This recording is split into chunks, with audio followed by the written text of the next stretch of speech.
seems to me that any game these days with a basic narrative and a tacked-on level-up system can pass themselves off as an RPG.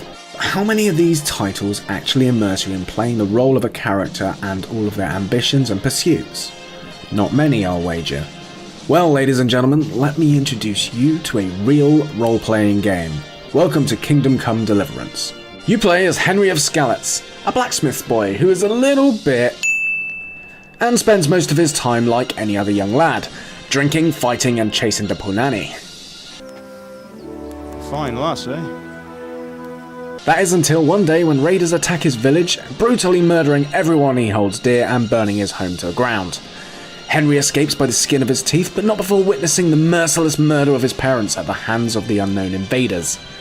Henry swears an oath of vengeance and becomes Batman.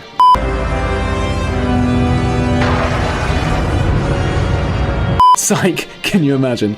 Nah, he flees for his life to the neighbouring town of Townburg. Kingdom Come Deliverance is an RPG the likes we have not seen for a while. I've seen it labelled Skyrim without magic, and although it shares themes with everyone's favourite dragon slaying simulator, I would say it has more in common with the older Elder Scrolls games like Morrowind or Oblivion. I'll explain why shortly. It's just so goddamn immersive.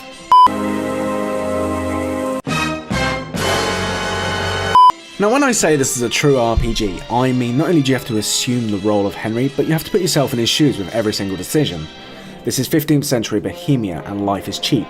My first realisation of how I needed to play the game came when the initial raid kicked off. I was running for my life looking for a horse when I came across 4 soldiers trying to rape Henry's childhood friend Teresa. I drew my sword and heroically charged her assailants, jabbed the leader in the head and immediately regretted it. Yep, got killed. Then it hit me. Of course I can't bloody beat 4 hardened soldiers in full armour. I'm a peasant wearing a sack rag who's never held a sword before. What a twat. So on my second attempt, how did I handle this situation?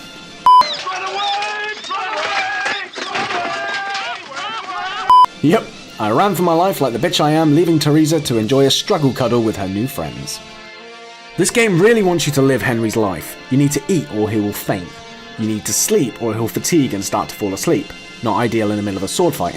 If you want to be able to not die in every single fight, then you need to train, like every day. Basically, Henry is the worst hero ever. He can't fight or hold a bow straight, he has no money, and he can't even read. And to top it all off, he's dumber than Lloyd Christmas. Host? Annual? Host? Annual? Annual? This is no Dragonborn or Geralt of Rivia we're dealing with here. As I mentioned earlier, KCD really reminds me of the older Elder Scrolls titles in many ways. You level up by doing things just like you would in real life. Spend time swinging a sword, you'll get better at it. Spend more time on horseback, you'll become a better rider. This applies to so many elements in the game: archery, lockpicking, speech, combat, drinking constitution, the list goes on. There is so much to level up, and I found Skyrim was more stripped down in this respect than its predecessors. In addition to that, you have a very Fallout-esque perk system, adding things like extra carry weight and the ability to eat rotten food and not die of the shits, and many other things.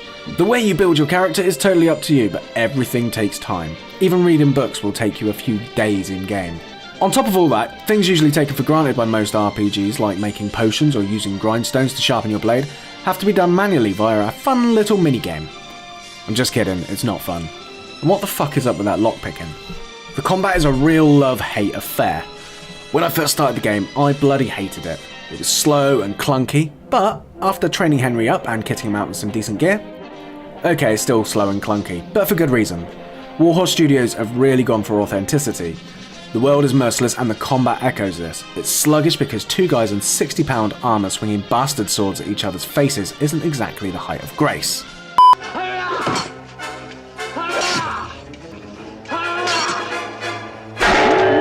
Combat seems complex at first, but it's actually really simple. You have 5 points you can strike, 4 for each limb, 1 for the head, and you also have a stab button. Different armour has different weak points, so you have to think about where to strike to inflict maximum damage. When using the bow, there's no crosshairs, so it's manual aiming all the way, and to begin with, it seems like Henry's having a bloody seizure every time you take aim. Again, practice makes perfect, people. The key thing you should see in any good RPG though is storytelling, and I'm glad to say that Warhorse Studios nailed this for the most part. Some of the quests are brilliantly written. My personal favourite was when I met a priest who I needed some info from, and we went and got wrecked in an inn together. This led to a street brawl with some medieval bouncers before heading back to the priest's church with a couple of wenches, ringing the church bell at God knows what time in the morning, and it all coming to close with some sexy time.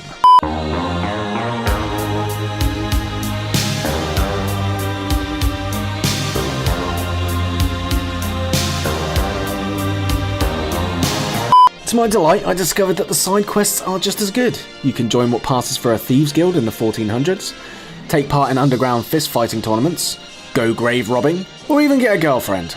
Well, that's right. Remember I ran away and left poor Teresa in the company of 4 horny soldiers to do what horny soldiers did with the women of the enemy back in the Dark Ages? Well, you can take her out for a few dates, and if you play your cards right, more sexy time. Take my breath away. The main story should take about 25 hours to complete, but with all the side missions, you're looking at about 100 hours. The graphics in this game are top-notch and really help the immersion. With the fantastic lighting and shadows and lush sprawling green fields, the world looks really pretty, most of the time.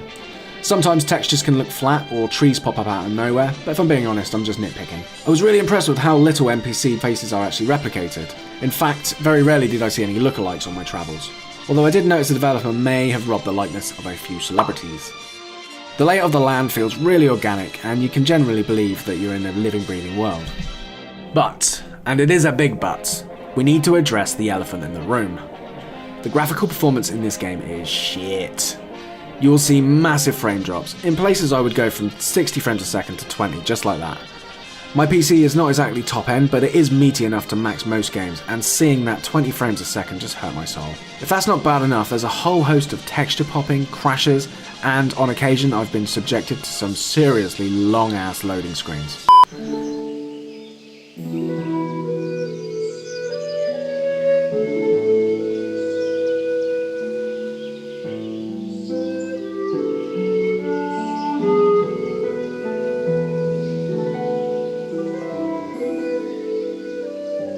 And then there's the bugs. So many bugs.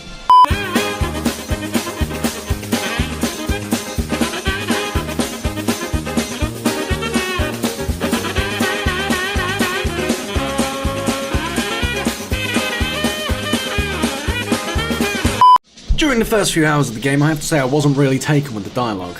It seemed very robotic, as if the actors had delivered their lines well, but it was all stitched together really badly. After the prologue, this improves dramatically, and I think I know why. Being a Kickstarter game, there was a beta for backers, and I don't think they changed the prologue from the beta that was released.